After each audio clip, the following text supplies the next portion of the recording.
जय जगन्नाथ। आज आम आलोचना करवा महिला सशक्तिकरण उपरे।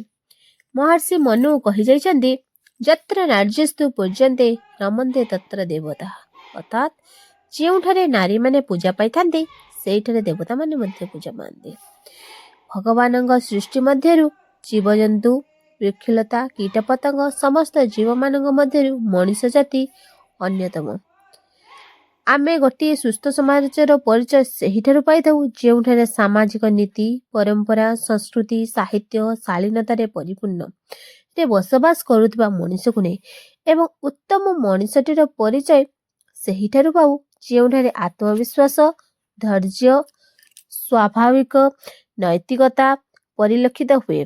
ଯେପରି ସାଗରର ପରିଚୟ ନୀଳ ନୀଳ ବିନ୍ଦୁ ବିନ୍ଦୁ ଜଳରାଶିରୁ, ବିଶାଳ ଆକାଶର ପରିଚୟ ନୀଳଭାଗରୁ, ନମ୍ରତାର ପରିଚୟ ଭାରାକ୍ରାନ୍ତ ନତମସ୍ତକ ଫଳବୃକ୍ଷରୁ ଏବଂ ସହିଷ୍ଣୁତାର ପରିଚୟ ଧରଣୀ ମାର କଳରୁ।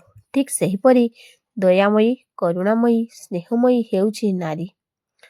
ସୃଷ୍ଟିର ଆଧାର ହେଉଛି ସେହି ନାରୀ। ଈଶ୍ୱର ପ୍ରଦତ୍ତ ସେହି ଉପହାରକୁ ସେହି ଜଗତକୁ ଏକାଧାରରେ ଜନନୀ, ଭଗିନୀ, ଜାୟା ଭାବରେ ଗଢ଼ିଥାଏ।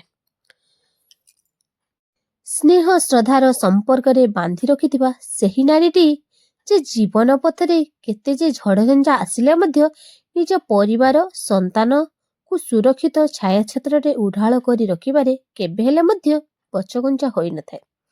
ବଞ୍ଚିଥିବା ଭିତରେ କେତେ ଯେ ଉଠାଣି ଗୋଡ଼ାଣି କଣ୍ଟକିତ ଛାଇଆଲୁଅ ରାସ୍ତାରେ ଗତି କରେ, କେବେ ବି ଥକି ପଡ଼ି ନଥାଏ। ସର୍ବଦା ସିପାହୀ ପରି ଜାଗ୍ରତ ହୁଏ ପରିବାର ପ୍ରତି।